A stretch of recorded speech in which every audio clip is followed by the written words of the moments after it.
오늘 우리가 함께 나눌 말씀은 예레미야 12장 1절부터 6절입니다. 예레미야 12장 1절부터 6절 구약성경 1070페이지 어간에 있습니다. 우리 사랑하는 성도님들 가정에서 말씀 다 찾으신 줄로 믿고 저랑 제가 읽고 우리 성도님들 읽고 이렇게 서로 교독하도록 하겠습니다. 예레미야 12장 1절부터 6절 구약성경 1070페이지 어간에 있습니다. 꼭 같이 참여해 주시기 부탁드립니다. 제가 읽겠습니다. 제가 읽고 우리 성도님들 이렇게 번갈아가며 읽겠습니다. 여호와여, 내가 주와 변론할 때에는 주께서 의로우시니이다. 그러나 내가 주께 질문하옵나니 악한 자의 길이 형통하며 반역한 자가 다 평안함은 무슨 까닭이니까. 주께서 그들을 심으심으로 그들이 뿌리가 박히고 장성하여 열매를 맺었거늘 그들의 입은 주께 가까우나 그들의 마음은 머니이다.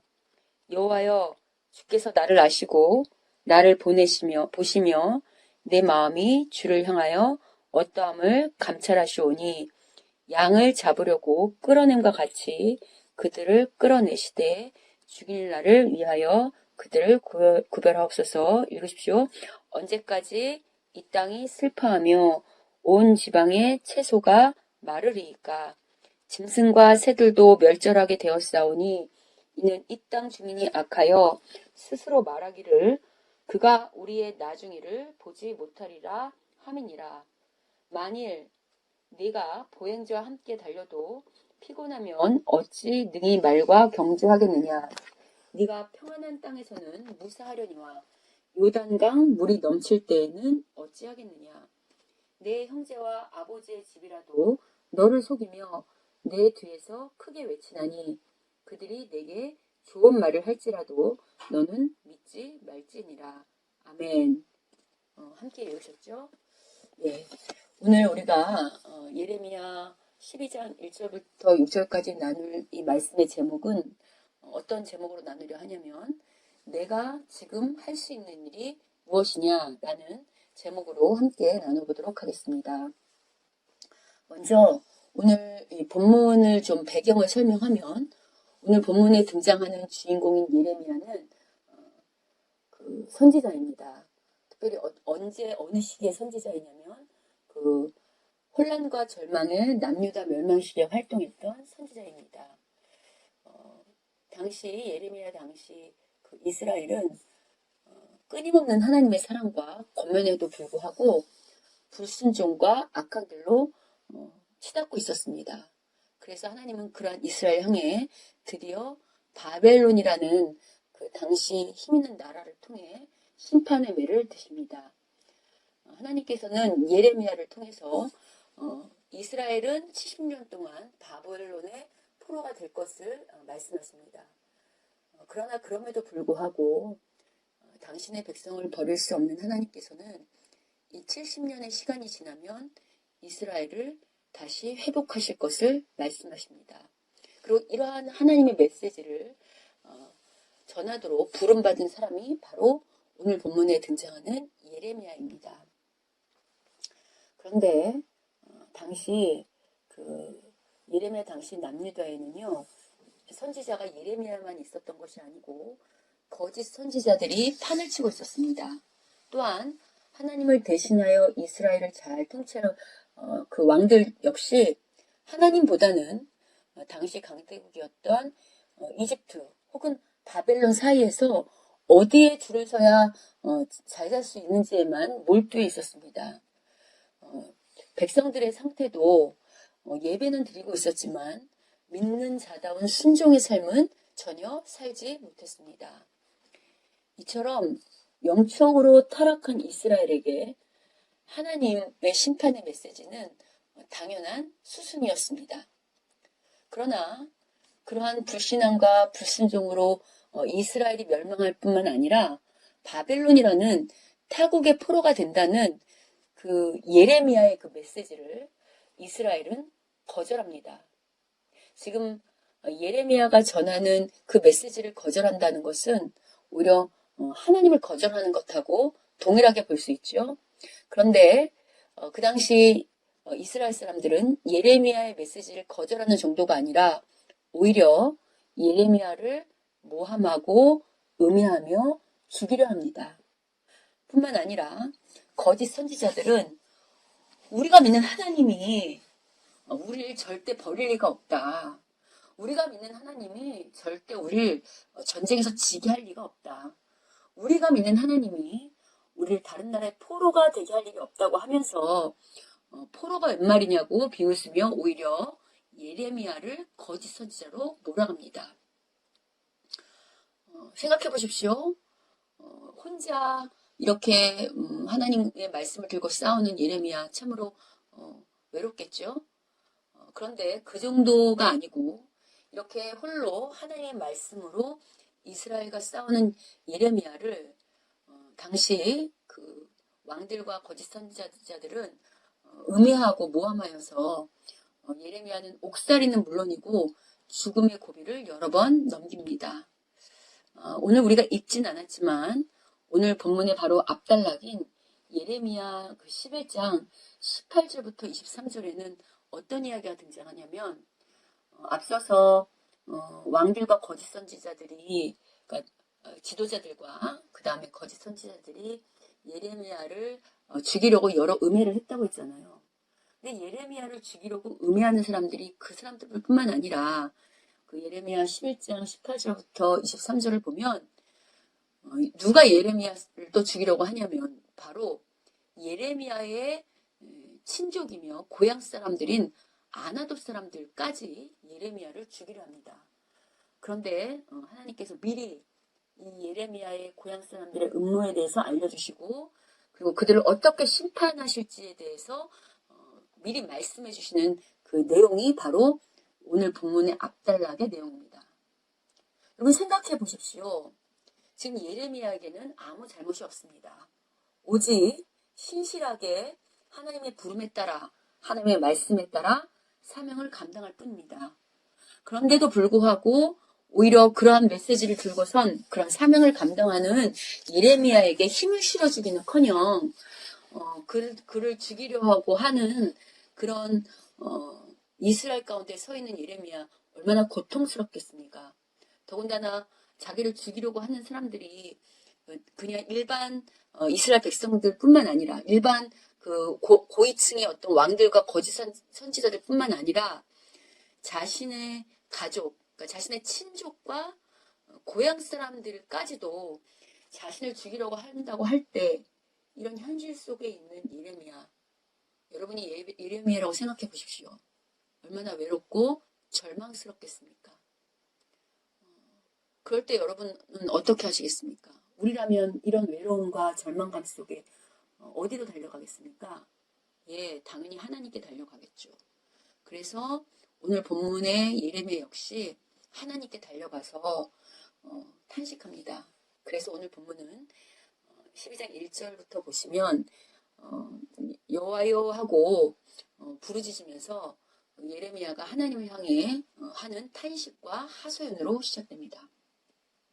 예레미야는 1절에 보시면 법적인 어떤 용어들을 빌어서 하나님의 의로우심을 인정합니다. 근데 어떻게 이야기하냐면 하나님은 의로우신 분인 걸 믿습니다. 그러나 그럼에도 불구하고 하나님 의로우신 분이라 하시면서 어찌 악한 자와 반역자들이 형통하고 있습니까? 라고 하나님께 따지고 듭니다. 여러분 1절 보시면 보이시죠? 그렇게 항변하고 있는 거. 뿐만 아니라 악한 자들은 입으로만 가까울 뿐만 아니라 그러니까 입으로만 하나님을 부르고 실제 삶과 마음은 하나님께 멀리 떨어져 있음을 지적하면서 그들을 죽음으로 심판해 달라고 2절과 3절에서 호소하고 있습니다. 한 걸음 더 나아가 예레미야는 유다 백성의 죄악이 그 초래한, 그러니까 유다 백성의 죄악으로 말미암아 아마 초래한 그 다음에 환경적 기근의 재앙, 또 즉 오늘날하고 비슷한데 유다 땅이 황폐해진 것을 슬퍼하고 들녘의 풀이 말라 죽으며 짐승과 새들도 멸망당하는 현실에 대해 언급하며 한탄하고 있습니다.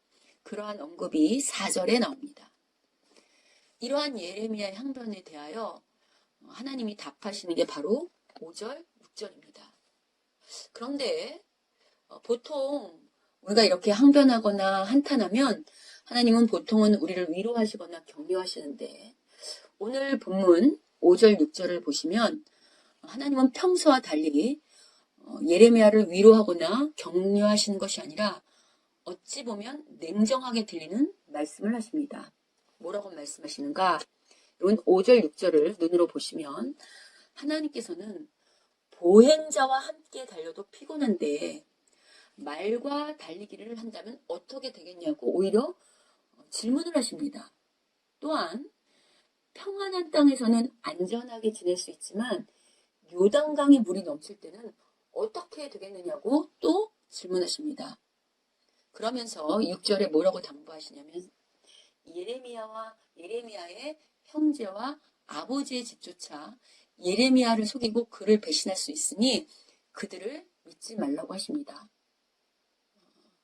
여러분 오늘 본문을 통해서 이 말씀을 좀 해석하면 일단 오늘 본문의 이제 기본 베이스는 우리가 믿을 수 있는 분은 오직 하나님 한 분뿐이라고 말하고 있습니다. 그리고 오늘 본문에 등장하는 예레미야는 어찌 보면 오늘날 이 땅에 사는 주의 백성들 중 특별히 하나님 앞에서 주신 소명을 잘 감당하고자 몸부림치는 신실한 주의 백성, 신실한 주의 종이라고 할 수 있습니다. 그런데 우리가 신실한 백성이고 신실한 종이지만 그렇게 살기를 소원하지만 그렇게 하나님 말씀대로 산다는 것 그리고 주신 사명을 감당한다는 것은 결코 쉽지 않은 것을 말하고 있습니다. 마치 예레미야가 당시 그 고위 왕들과 고위 지도자들과 또 거짓 선지자들의 어떤 음해와 음모로 목에 갇히기도 하고 죽을 고비를 여러 번 넘기는 것처럼 오늘도 신실하게 살려는 주의 종들을 공격하는 사람들과 어둠의 세력이 있다는 것입니다. 무엇보다 예레미야가 힘들 때 오히려 그의 편이 되어줘야 할 그의 친족과 고향 사람들인 아나돗 사람들이 오히려 예레미야를 죽이려고 음모를 꾸미는 일은 참으로 충격적입니다. 그러나 이 역시 오늘날 신실한 주의 백성들에게 일어날 수 있는 일인 것입니다. 믿었던 예레미야의 친족과 아나돗 사람들을 오늘에 적용하면 이렇게 적용할 수 있습니다. 우리가 특별히 내가 어떤 사명을 감당하려 하고 또 신실하게 말씀 따라 살려 하고 그리고 하나님께 순종하는 삶을 살려고 할 때 그리고 하나님 방식대로 하나님 말씀대로 그 신앙의 어떤 것을 고수하려 할 때 그것을 방해하고 핍박하는 자들이 다름이 아닌 나의 가족이나 친인척일 수 있다는 것입니다. 한 걸음 더 나가서 오히려 함께 신앙을 나누고 힘과 격려가 되어야 할 교회 안의 사람들이 오히려 신실하게 신앙을 지키려는 자들을 핍박할 수 있음을 말하는 것입니다. 우리가 다른 때 아니라 이제 교회를 다니면서 가장 실망스러울 때가 이럴 때 같은데요. 다른 사람도 아닌 예를 들어서 뭐 가족이 우리 핍박한다 할지라도 그 가족이 하나님을 모른다고 한다면 또 하나님을 안 믿는 자라고 한다면 우리가 이해가 되고 또 너그럽게 용서할 수 있는 마음이 생기죠. 그런데 다른 사람도 아닌 주님을 믿는다고 하는 사람들이 더군다나 하나님을 안다고 하는 사람들이 세상 사람보다 더 악하고 모질게 할 때 그렇게 더 악랄하고 모질고 강팍하고 교만하게 교회 안에서 일어날 때 이때가 바로 이 신실한 백성들이 도대체 이건 뭔가 하나님께서는 뭘 하고 계시는 건가 하는 생각이 들 때일 것 같습니다. 그리고 그럴 때 우리도 하나님께 호소하잖아요. 하나님, 우리가 신실하게 하려고 하는데 도대체 이게 뭡니까? 왜 악한 자들이, 왜 악한 영이 끊임없이 우리를 방해합니까? 라고 질문할 수 있죠. 그리고 그렇게 한탄할 수 있고 기도할 수 있을 것입니다. 오늘 본문의 예레미야가 바로 그러한 심정으로 하나님께 기도하고 있는 것입니다. 그리고 항변하고 있는 거죠. 그런데 그렇게 기도할 때 오늘 본문에 답하신 하나님께서 평소에 우리와 만나는 하나님의 모습이 아닌 것입니다. 여러분 기도해 보시면 평소에는 하나님 우리가 힘들다고 하고 또 어떤 문제에서 탄원하고 호소하면 하나님께서 위로하시고 격려의 말씀으로 새 힘을 주십니다. 그런데 오늘 본문에서 하나님은 위로가 아닌 어찌 보면 약간의 책망과도 같은 질문으로 답하고 계십니다. 앞서 언급한 것처럼 그 5절에 보시면 먼저 뭐라고 질문하시는가? 만일 내가 보행자와 함께 달려도 피곤하다 한다면 어찌 능한 말과 경주하겠느냐라고 질문하고 계시죠. 이걸 이제 설명해 드리려면 여기서 이제 말하는 보행자는 당시 상황으로 설명하면 예레미야를 죽이려 했던 예레미야의 친족과 고향 사람들인 아나도 사람들을 상징한다고 할 수 있습니다. 또한 여기서 그 말은 바로 바벨론을 가리킵니다. 오늘 그 12장의 본문의 시작에서 예레미야가 하나님께 탄원한 이유의 그 시작이 뭐냐면 바로 자신을 죽이려 했던 믿었던 친족인 아나돈 사람들 때문이었습니다. 여러분 생각해 보십시오. 앞서 언급한 것처럼 믿었던 사람들이, 더구나 하나님을 믿는다고 하는 사람들이 오히려 나를 더 괴롭힐 때 그것도 내가 잘못해서가 아니라 내가 정말 신실하게 하나님 말씀대로 살아보려고 하는데 그런데도 공격할 때 얼마나 속상하겠습니까? 그래서 예레미야가 하나님 공의한 분이신데 왜 이런 불의한 일들이 일어나는 것을 허락하시는가라고 항변하는 것처럼 우리도 그렇게 항변할 수 있죠. 하나님, 우리가 하나님 잘 믿으려고 하는데 왜 교회 안에서도 이런 일들이 계속 발생합니까? 왜 교회 안에 사람들이 세상 사람들보다 못합니까? 왜 우리 교회 안에 어떤 믿는 자들이 세상 사람들보다 더 하나님 방식을 따르지 않습니까? 라고 여러분 질문할 수 있잖아요. 하나님께. 그리고 왜 그런 사람들을 그냥 두시는지, 왜 악한 자들이 형통하도록 내버려 두시는지 우리가 하나님께 따질 수 있지 않습니까? 그렇게 똑같이 따질 때 하나님께서 오늘 우리에게 그렇게 말씀하시는 겁니다.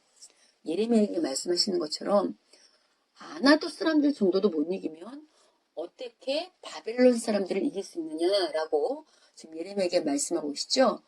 이 말씀을 오늘 우리에게 적용하면 이 말씀은요, 오늘 하나님께 부름받은 우리 각자 소명에 대해서 다시 점검케 합니다. 왜냐하면 우리가 보통 대부분의 그리스도인들이 말로는 사명 감당하는 삶, 또 하나님 말씀에 순종하는 삶을 살고 싶다고 고백하고 그렇게 또 기도합니다.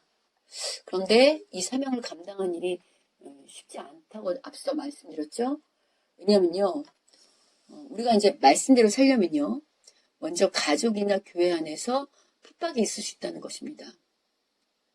우리가 이제 하나님께 우선순위를 두려고 할 때요, 우리 남편이나 아내가 왜 그렇게 늘 하나님이 우선이냐고, 왜 그 시간에 우리 가족을 더 챙기든지 아니면 돈을 더 벌어오지, 왜 늘 이렇게 당신은 하나님만 우선이냐고 하는 그런 식의 핍박이 있을 수 있다는 것입니다.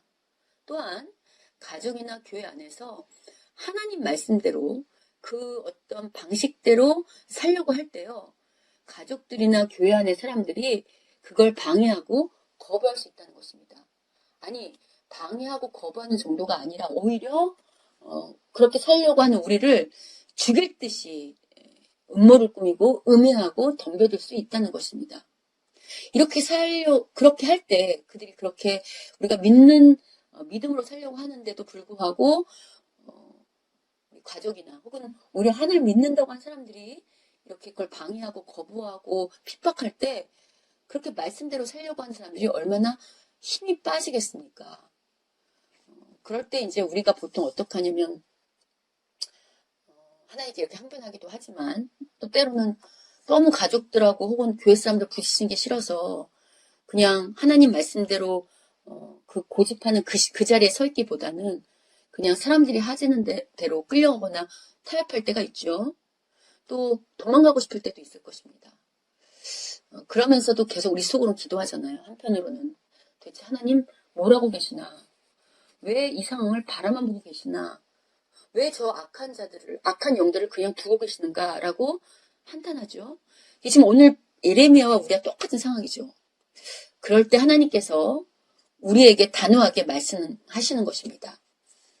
힘들고 어려워도 때가 되면 반드시 악과 불의를 심판하실 그 하나님을 믿고, 그 공의의 하나님을 믿고 목숨을 걸고 말씀 따라 또 소명 따라 사는 그 삶을 살라고, 그 길을 걸어가라고 말씀하시는 것입니다. 자기 가족과 교회 안에서의 치열한 영적 싸움도 하기 싫어서 타협하고 도망간다면 어찌 이 악한 세상을 대상으로 주님의 복음을 전파하는 이 사명을 감당할 수 있겠냐고 물으시는 것입니다. 그렇습니다.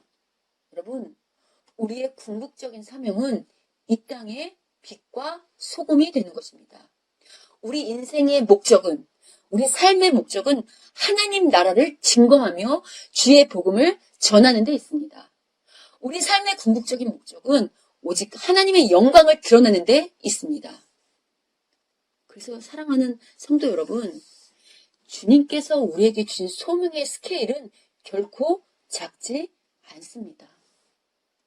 비록 우리 한 사람 한 사람은 어떻게 보면 가난한 자 같고 힘없는 자 같고 보잘것없는 무명의 소시민인 것 같지만, 이 보잘것없는 나 하나가 주님이 주신 소명을 잘 감당할 때 이 어두운 세상이 밝아지며 부패한 세상이 정결케 되며 이곳에 하나님 나라가 세워지는 것이 바로 우리의 소명이라는 것입니다. 바로 우리를 통해 하나님의 역사가 일어난다는 것입니다. 그래서 하나님은 이 환난과 핍박과 고통 가운데 힘들어하면서 탄원한 예레미야에게 이 사명의 중요함을 일깨우려고, 예레미야가 싸워야 될 대상이 단순히 예레미야를 힘들게 하는 친족들이나 고향 사람들이나 이스라엘 사람 정도가 아니라 바벨론이 상징하는 이 세상을 멸망시키는 그 악한 세력이라고, 지금 네가 싸워야 할 대상이 어떤 대상인지, 그 대상이 어떤 범위인지, 얼마나 악한 세력인지를 말씀해 주시는 겁니다. 그러면서 이 정도도 싸우지 못한다면, 지금 있는 이 어려움도 감당하지 못한다면 정말 궁극적으로 이 세상의 복음을 전하는 그 사명은 어떻게 감당하냐고 우리에게 말씀하시는 겁니다. 뿐만 아니라 내가 평안한 땅에서는 무사하려니와 요단강 물이 넘칠 때 어찌하겠냐고 말씀하시는 것은, 이 정도의 환난과 어려움도 이겨내지 못한다면, 능히 이겨내지 못한다면 정말에 더 크고 힘든 어려움이 있을 때는 어떻게 그걸 담당할 수 있겠냐고 질문하시는 겁니다.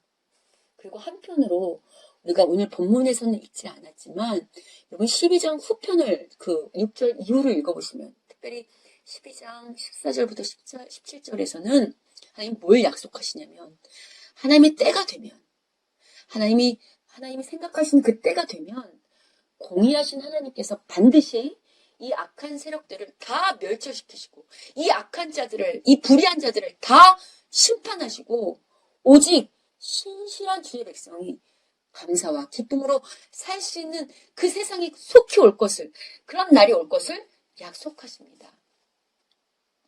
그렇습니다.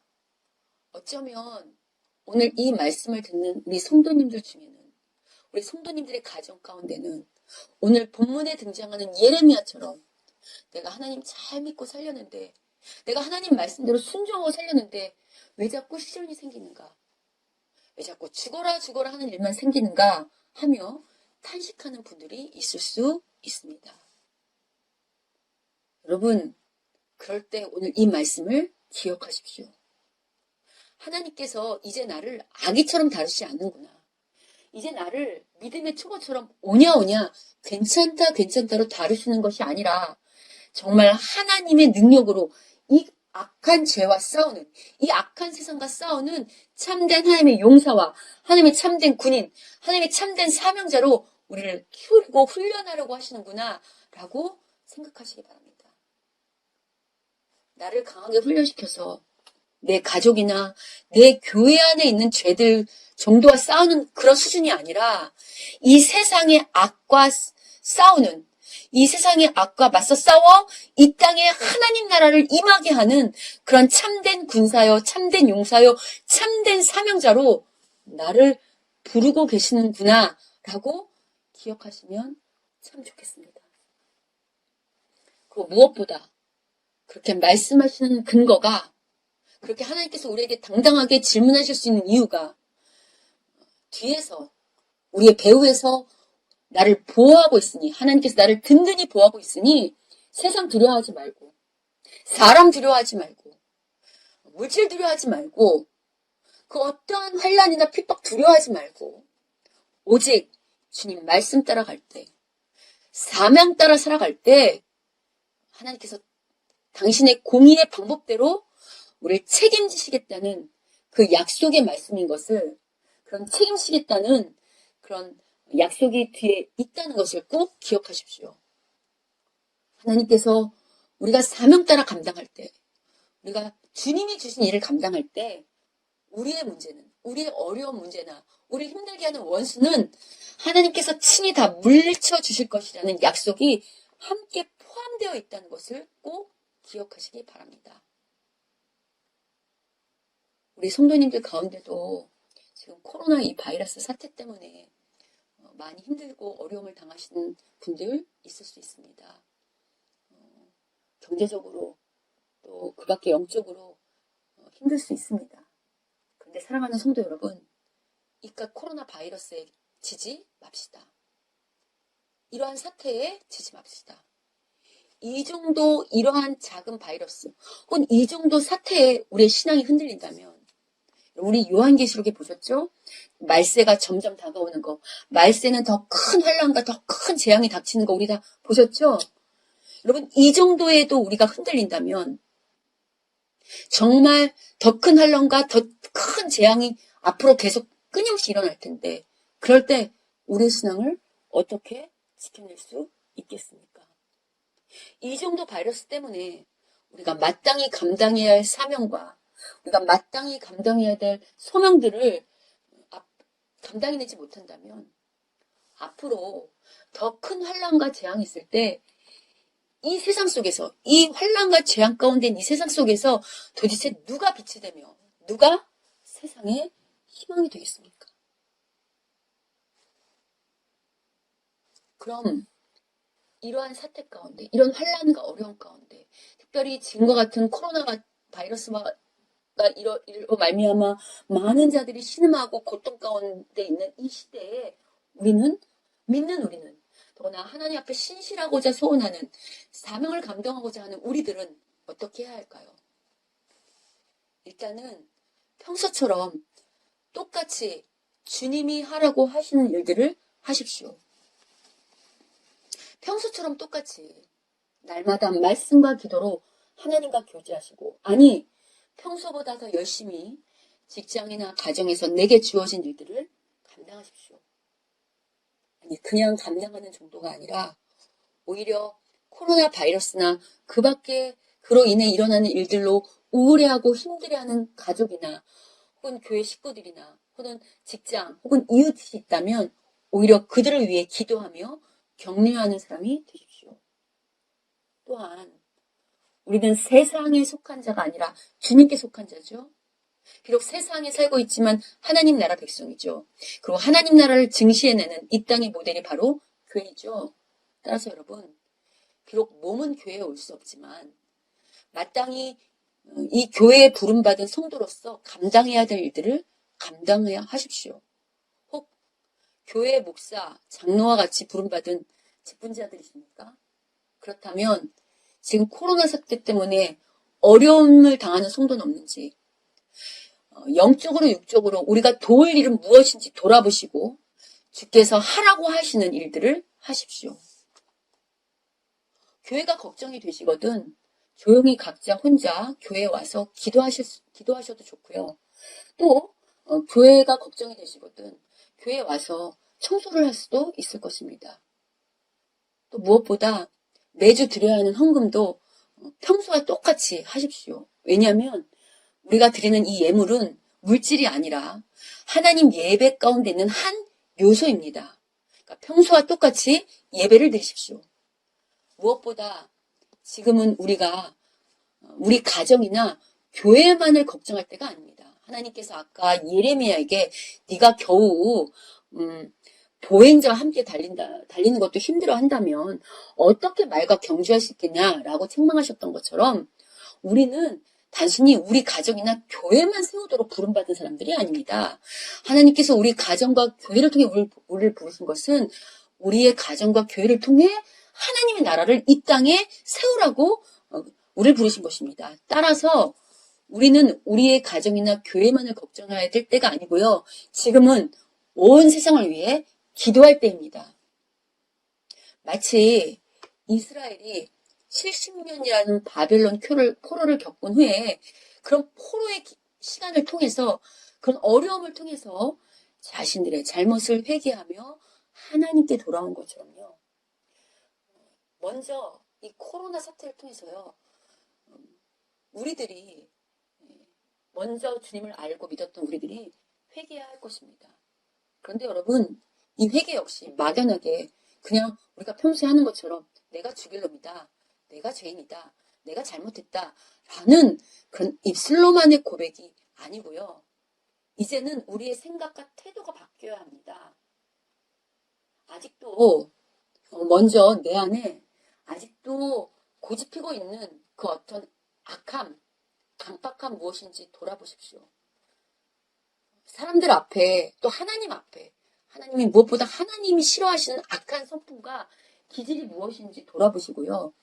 비록 우리가 이 교회에서 예배는 드리지 못하지만 이 함께 모인 이 시기에 이 기질과 이 성품을 바꿔서 돌아오십시오.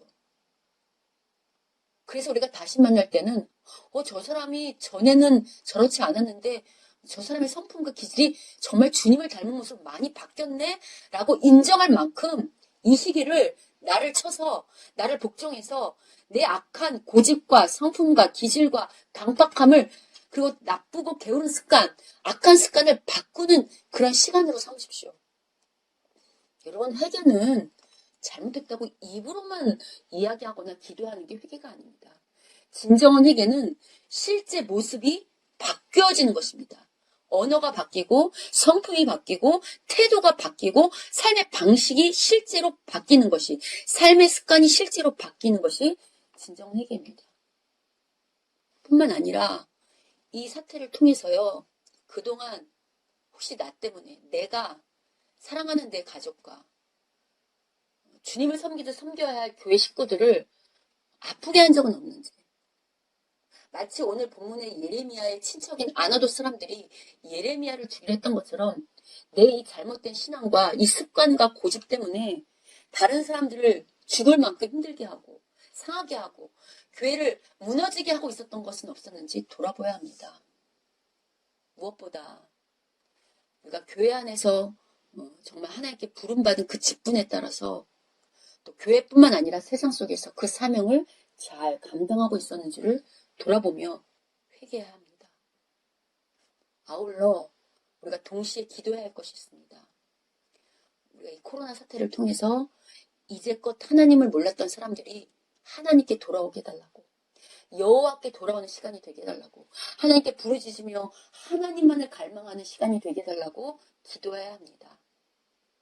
그리고 무엇보다 그렇게 고통과 환난 가운데 있는 사람들에게 주님을 증거하는 사명이 바로 나 자신에게 있음을 그게 우리의 사명인 것을 잊지 말아야 합니다. 그래서 여러분 비록 지금 힘든 시기고 어떻게 보면 막막하고 침체되어 있는 시기 같지만요. 이럴 때일수록 우리가 그냥 게으르게 널브러져 있으면 안 됩니다. 오히려 이 시기에 빛과 소금으로 부름받은 그리스도인인 나 자신이 할 일이 무엇인지 주님께 질문하셔야 합니다. 그리고 주님께서 말씀하신 대로 순종하신다면 바로 그 순종하는 사람을 통해서 이 악한 세력이 물러나고 이 코로나 사태가 진정되며 하나님의 축복이 임하는 그 귀한 역사가 일어날 줄 믿습니다. 그러니 사랑하는 스밀교회 성도 여러분, 물론 우리가 지금 힘들고 어려우면 호소할 수 있습니다. 우리의 신세를 한탄할 수 있고 우리의 괴로움을 호소하며 한탄하며 기도할 수 있습니다. 그러나 동시에 우리가 이렇게 기도하고 한탄할 때 만일 주님께서 지금 네가 할 수 있는 일이 무엇이냐고 물으시면서 지금 네가 할 수 있는 일이 무엇이니? 라고 물으시면서 지금 네가 할 수 있는 일을 네가 할 수 있는 주의 일을 하라고 말씀하시는 주의 음성을 들으십시오. 지금 네가 할 수 있는 주의 일을 한다면 그 뒤는 내가 책임지겠다고 하시는 오늘 본문의 이 하나님의 말씀을 꼭 가슴에 새기시고 주님께서 명령하시는 주님의 일을 하십시오. 그럴 때 우리를 책임지시고 인도하시고 보호하시는 하나님의 영광과 축복의 빛이 우리의 가정과 교회와 세상을 환하게 비추게 될 것입니다. 부디 이 말씀에 순종하는 우리 모두가 되어서 약속된 하나님의 복을 누리시길 주님의 이름으로 축원합니다. 아멘. 오늘은 제가 마무리 기도하지 않고요. 우리 가정 예배로 드리시니까요. 가족 모두가 함께 들은 말씀을 가지고 이제 서로 기도하시면 좋겠습니다. 또한 이 말씀 음성팔이 끝나면 제가 오늘 말씀과 연결된 간증 영상을 하나 올렸습니다. 이 영상은 전에 개그맨이었던 김정숙 목사님의 간증 영상인데요.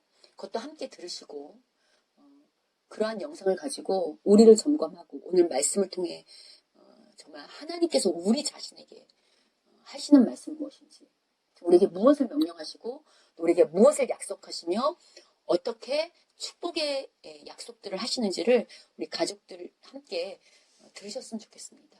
그래서 함께 나누시고 같이 기도하시고 또 우리 순서에 따라서 찬양하시고 또 헌금하시고 또 마무리 이렇게 찬양까지 해서 기도하시면 오늘 예배가 우리 교회 안에서 드린 예배와 동일하게 정말 그 이상으로 성령께서 우리 가정에 은혜를 베푸실 줄 믿습니다. 오늘 꼭 이 순서를 따라 함께 예배를 계속 진행하시기를 부탁드리며 다시 한번 오늘 말씀에 순종하는 모두가 되어서 약속된 하나님의 복을 누리시는 우리 스밀교회 성도님들 되시기를 주님의 이름으로 축원합니다. 아멘. 감사합니다.